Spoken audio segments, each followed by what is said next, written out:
Taong 2017 na magharap at magawang manalo ni Jeff Horn sa isang questionabling welterweight title na inalmahan di lang ng mga boxing fans, ngunit ganun na rin ang mga boxing personalities at analysts.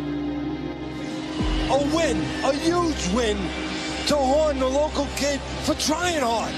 You're not supposed to get it for trying hard. You're supposed to get it for winning.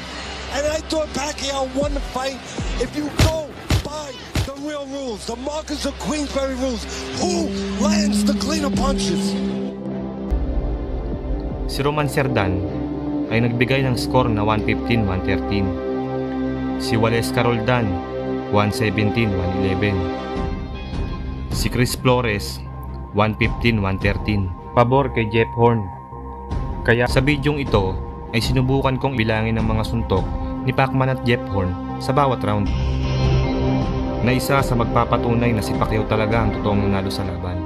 Pero bago ko simulan ng bidyong to ay baka pwedeng makahingi sa inyo ng subscribe at pakikalimbang mo na din yung kampana para pag nag-upload ako ay isa ka sa mga unang makakapanood.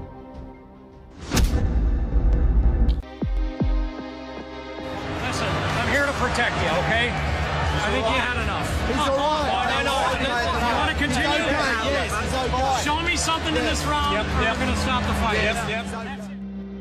Kung mapapansin nyo ay halos muntik ng It's all over. matapos ang 12 round ay kitang-kita naman na halos walang naipanalong round itong si Horn. Kaya naman ang labang ito ay isa sa maituturing na isa sa pinakamalaking dayaan sa history ng boxing. Bagamat maliwanag na maliwanag, sa mata lang naman ng tatlong judges siya natalo. Ngunit sa mata ng lahat ng tao ay si Pacquiao pa din ang nanalo.